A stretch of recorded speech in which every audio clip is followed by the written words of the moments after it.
I am Ferdinand Marcos, and I am the President of the Republic of the Philippines. I stand today on behalf of 110 million Filipinos. Ladies and gentlemen, our birthday girl, Yusek Claire Castro, the Palace Press Officer. Happy birthday, Yusek!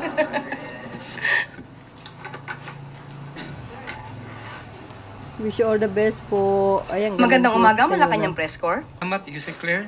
First question, Ivan Merina, GMA News. Happy birthday, Yusek. Good Thank morning. you. Sinabi po ni Secretary Boying Remulla ng Department of Justice na nakikipagtulungan ang kanyang kagawaran sa ICC para protektahan ng mga witnesses sa kasong crimes against humanity ni Pangulong Duterte. Unang tanong po, ito ba'y may paspas ng Pangulo at ito na ba ang posisyon ng bansa na makikipagtulungan na tayo sa ICC? Parang sa ating pagkakadinig ay tutulungan ng DOJ ang mga witnesses para makapag-testify, para mabigyan ng hustisya ang dapat na mabigyan ng hustisya.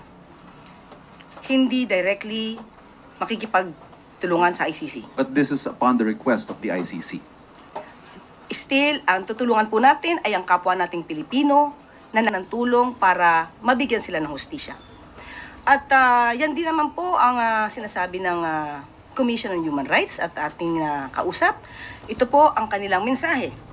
The CHR, as constitutionally mandated, has always made its services readily available to the extent possible to all victims, regardless of circumstances and status, in its pursuit of justice and accountability for alleged violations of human rights, whether local or abroad, with assistance of relevant government agencies if necessary. At ayon din naman po sa DOJ, kahit sino pang witnesses, kung ito po ay witnesses ng mga biktima, mapa-ICC man po ito o sa ibang mga pagkakataon, tutulungan pa rin po nila. Going back to my original question, may basbas po ito ng Pangulo? Yun po ay, yun din naman po ang gusto ng Pangulo, mabigyan ng hustisya ang dapat na mabigyan ng hustisya. One final point, isn't this a departure from the previous statements of the President that we will not cooperate with the ICC in any way, shape, or form? Because at least from how it looks, it's definitely cooperation in a way, shape, or form. It can be said that it is directly cooperating with the ICC, but the primary intention of the government is to help the victims and the witnesses of the victims to get the justice they need. So hindi pa rin po tayo nakikipag-ugnayan at nakikipagtulungan sa ICC? Yes, directly hindi po. Salamat. Again, reminder, one Sorry, follow-up apologies. question. Thank you. Next question, follow-up question. Okay na yon, pa-birthday lang. No, happy birthday, Yusek uli. Sige po ma'am, birthday po ninyo. Follow-up question, Mase Halili, TV5. Happy birthday, Yusek. Thank you. Yusek, follow-up lang. Pero napapag-usapan po ba o may nabanggit po ba si Presidente about dun sa muling pagsaba ng Pilipinas sa Rome Statute? Kino-consider na po ba yan ngayon? Or at least nasasama ba sa discussion? Wala po. Sa ngayon, wala po talaga. Kapag ka po siguro nakabigyan kami ng pagkakataon ng Pangulo na mabanggit ko to ng mas malaliman, tignan natin kung ano yung kanyang magiging reaction. As of now, it's a foreign policy. Wala pa po talaga. Thank you, Mase. Follow-up question, Eden Santos, Net 25. Maligayang kaarawan po, Yusek. Thank Sabi you. po ni Attorney Conti, they'd rather be protected by the ICC, referring to the witnesses po rather than the Philippine government. Parang nawawala po yung tiwala nila sa Philippine government dun sa kanyang statement. Talaga lang. Siguro po sa kanyang, mahirap po magsalita kung anong po ang kanya nasa damdamin at nasa kanyang isipan. Siguro, I'd rather not comment to the reaction of Attorney Conti. Thank you, Eden. Next question, Ivy Reyes, Bilonario. Happy birthday po. Thank you. There's a circulating document in the Senate alleging that there's billions of pork barrel in the 2025 national budget. SB Cheese neither confirmed nor denied this. And for example, Bulacan has 12 billion pesos and Sorsogon has 9 billion. Ano po ang masasabi ng para sa usapin ng pork barrel na ito? Wala pong nakakarating sa amin na ganyang balita. Ngayon ko, on my part, ngayon ko lang din po nadinig ang ganyang sinasabi niyong papel na nagsisirculate. Yes. wala pong nakakarating sa atin. At hindi po ito nagiging issue sa palasyo. So, sorry, we deny that. Thank you po. Thank you, Ivy. Next question, Eden Santos, Net25. Yusek, tanong ko lang po, bakit po kaya hindi natuloy si Pangulong Ferdinand Marcos Jr. doon sa pagsalubong sa mga OFW from Israel nung Tuesday po? Di ba meron siyang schedule morning pero na-cancel dahil na-delayed yung flight. Dumating po ng gabi yung yung first batch ng OFWs from Israel pero hindi na po nagpunta ang Pangulo. Meron po bang mas mahalagang appointment or activity ang Pangulo that time kaya hindi po siya nakasalubong? Anong oras po ba dumating? Gabi na po. So most probably hindi po kasi yan yung naka-schedule sa Pangulo. At kapag ka po kasi ganito, nadidelay po yung flight, hindi po natin kabisado kung ano ang oras ng dating. So hindi naman po intensyon, kasi 11 o'clock mukhang baka po ang Pangulo na yan ay nagpapahinga at naabisuhan na lang po siya. Siguro marahil ay the following day na po. So hindi po natin alam. Hindi po kasi natin alam ang tunay na sitwasyon, kaya mahirap po tayong magbigay ng anumang judgment na kung may mahalaga bang ginagawa ang Pangulo para hindi masalubong ang ating mga kababayan na nagmula sa Israel. Nandun naman si Secretary Kakdak eh. Thank you. Kahit wala si PBBM. Maraming Ito naman salamat, si Eden. Next question, Ann Soberano, Bombo Radyo. Yusek, happy birthday. Thank you. Kuha lang po ako ng reaction from Malacanang. Nadismaya kasi po ang ilang mga transport group dahil sa di natuloy na fuel subsidy na ibibigay ng gobyerno. Ayon sa grupong Manibela, ramdam ng mga drivers and operators ang second tranche ng fuel price hike na nakatakda this week. So ano pong mga Maasa na lang kayo sa lagi sa gobyerno. Alam naman natin na ang Pangulo, kapakanan din ng mga PUV drivers, ng operators, ng mga transport groups, ang isa sa mga inuuna niya. Minsan po nga ay nagpasalamat din po ang ilang transport groups dahil nakikinig ang Pangulo sa kanilang mga panawagan tulad sa pag-increase ng private cars insurance. At ang pag-intindi sa sitwasyon ngayon ng PUV modernization program. Yan po ay kanilang ikinatuwa sa mabilis na pag-aksyon ng ating Pangulo at ng gobyerno at ng Secretary Vince Dizon. May mga pagkakataon po siguro na ganitong klaseng sitwasyon ay hindi po agad makakapag-decide ang Pangulo dahil depende po ito sa nagiging sitwasyon sa kasalukuyan. Pero patuloy pong nagbo-monitor ang pamahalaan kung ano ba nangyayari sa issue sa Israel at Iran. Sa kasalukuyan po kasi ay kung di po tayo nagkakamali, umaabot lamang po sa 65 to 68 US dollars per barrel ang presyo ng crudo. World market. Global market price. So, hindi po agad ito matitrigger. Pero tandaan po natin kung anong po ang maitutulong sa kakayanan at naaayon sa batas natin at sa rules, hindi naman po ito ipagkakait ng pamahalaan. Yusek, happy birthday po. Thank you. The other day po, sinagot ni Vice President Sara yung pagkakatag sa kanya as pro-China, stating that she is not for any country at all. Sabi niya, we need to maintain and level up our relations with all countries, hindi lang sa China. Reaction po dito ng palasyo. Ang Pangulo po taas noo at ipinagmamalaki na siya ay pro-Philippines. Sinabi niya na he will not yield even an inch of our territory.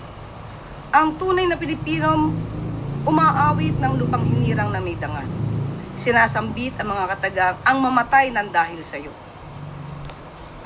Sabi nga po ni Dr. Jose Rizal, ang hindi marunong magmahal sa sariling wika ay masahol pa sa hayop at malansang isda.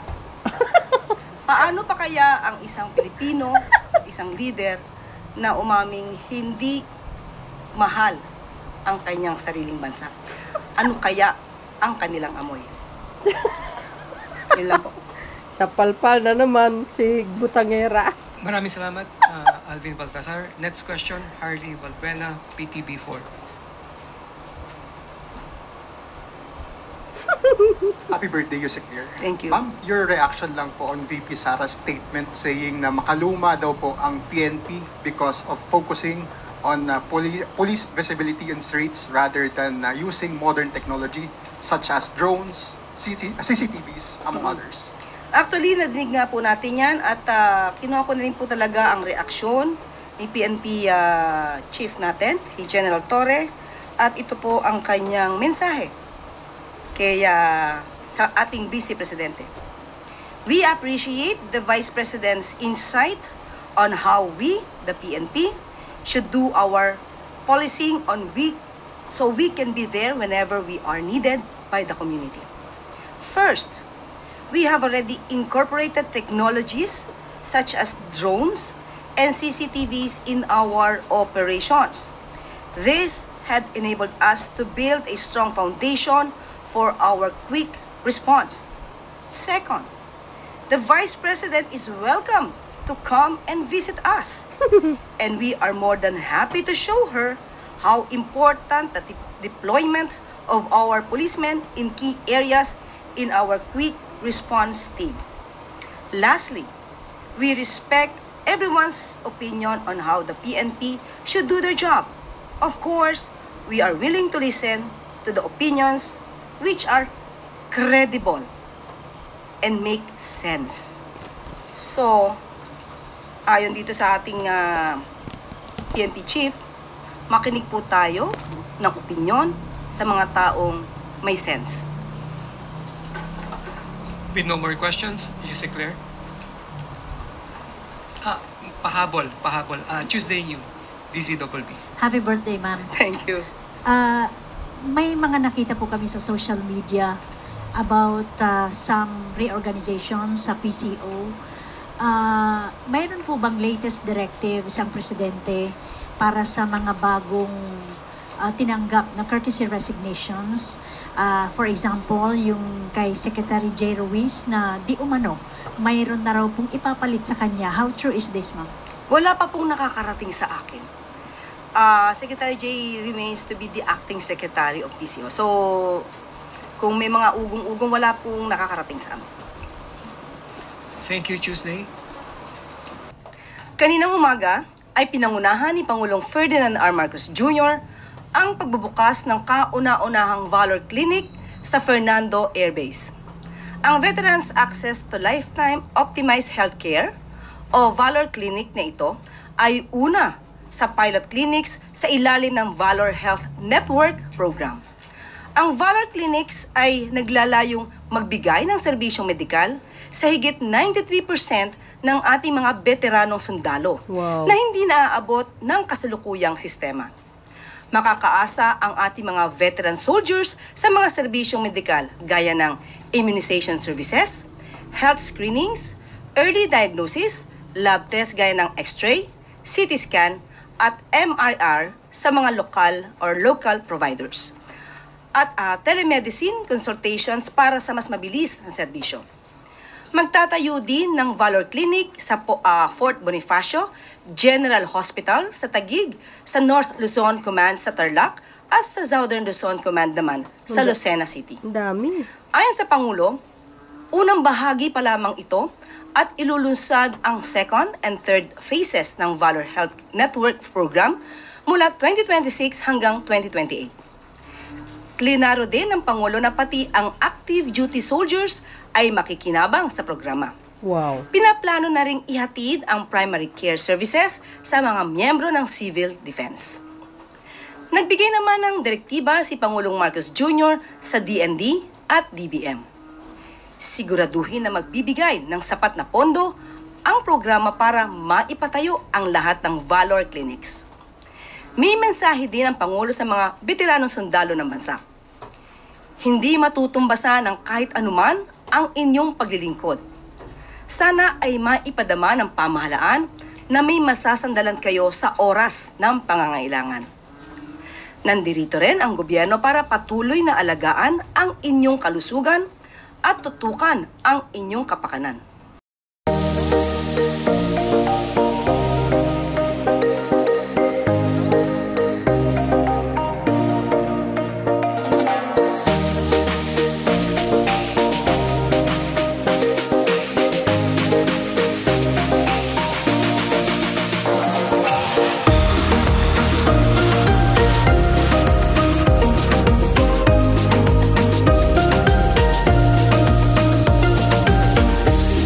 Nagbigay-pugay si Pangulong Ferdinand R. Marcos Jr.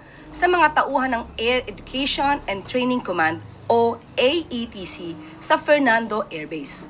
Aniya, walang katumbas ang papel ng Philippine Air Force sa mga hamon na seguridad na kinakaharap ng ating bansa. Binigyan diin ng Pangulo ang kahalagahan ng suporta ng puwersahang panghimpapawid sa buhay, lakas at pag-asa ng ating Philippine Navy at Philippine Army sa gitna ng laban. Nakasalalay pa sa AETC ang tagumpay at ligtas na pagtupad sa bawat misyon ng ating kasundaluhan. Sa tulong ninyo ay mas lalong natututo ang mga sundalo at estudyante para sa mas magaling na paglilingkod sa Philippine Air Force. Ayon sa tala ay may 15,000 na estudyante ang nabigyan ng training sa pamumuno ng AETC mula 2019 hanggang 2024. Naging instrumento ito sa paghubog ng mga sundalong may disiplina, integridad at pagmamahal sa bayan. Bukod sa pagpupugay ay nagbitaw din ng mensahe at hamon ang Pangulo sa ating kasundaluhan. Binigyan ng direktiba ng Pangulo ang ATC na tiyakin ang pagtugon nito sa mga kurso na kakailanganin ng ating Air Force na naaayon sa layunin ng AFP. Nais din ng Pangulo na panatilihing mataas ang kalidad ng programa at siguruhin na natatapos ng bawat estudyante ang kanilang pagsasanay. Ang Philippine Air Force naman, palawigin pa ang pakikipag-ugnayan sa AETC upang masiguro ang mga kagamitan at iba pang pangangailangan ay matugunan. Bilang dagdag, sinabi ng Pangulo na buo ang suporta ng gobyerno dito at patuloy ang modernisasyon ng ating Air Force. Palalakasin din ang kakayahan nito upang siguruhin na first class ang mga piloto at crew nito. May mensahe naman ang Pangulo sa mga future airmen ng bansa. Maging tapat sa inyong paglilingkod. Ibigin ninyo ang inambayan at pagsilbihan ng taumbayan. Pagsilbihan ang taumbayan at higit sa lahat, alagaan ninyo ang tiwala at respeto ng sambayanang Pilipino. O, di ba? Ganyan. Talagang may malasakit talaga si Pangulong Marcos Jr. sa mga sundalo, sa totoo lang.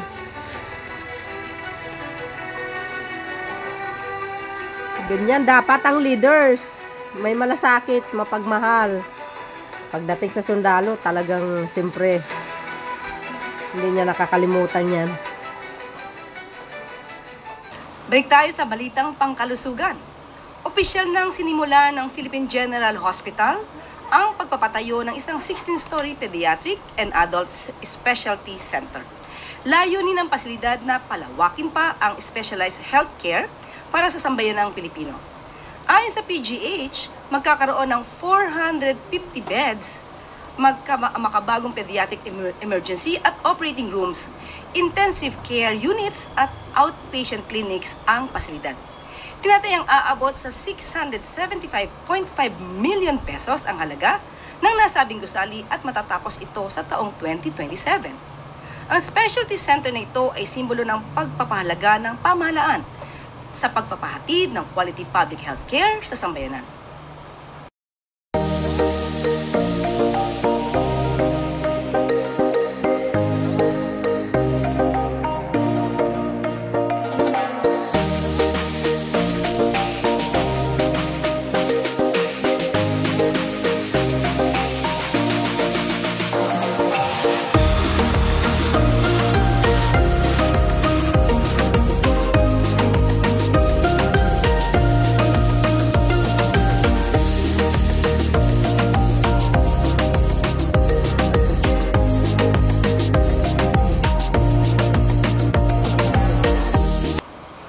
Bago tayo magtapos, alyansa ng Pilipinas at Amerika, pagtitibayan ng gagawing flagship rail project. Matagumpay ang naging pakikipagtulungan ng Pilipinas sa Amerika para i-develop ang Subic-Clark-Manila-Batangas o SCMB Railway na magturugtong sa 3 major ports ng bansa, kabilang ang Subic Bay. Kasado na ang funding mula sa US Trade and Development Agency para sa 155-kilometer railway project. Layo ng proyekto na palakasin pa ang trade at economic development sa buong Pilipinas. Pinirmahan ni Transportation Secretary Vince Dizon at USDTA, Acting Director Thomas Hardy, and beneficiary agreement upang gawing opisyal ang proyekto sa pagitan ng dalawang bansa. Kabilang ang legal, institutional at technical planning sa paghahanda para sa sinasabing major railway project. Nakikita magiging solusyon ang SCMB Railway sa pag-decentralize ng port activity at pagbawas sa port congestion. Di umano ay posible rin itong gamitin sa passenger transport sa hinaharap.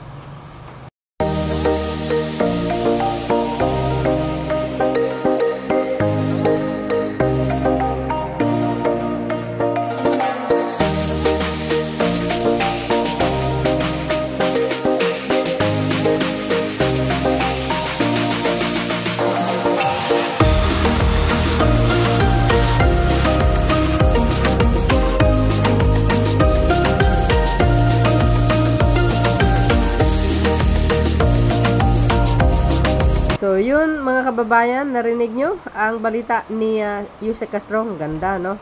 Daming magagandang balita, syempre. So palpal na naman ng mga dilis, mga bes.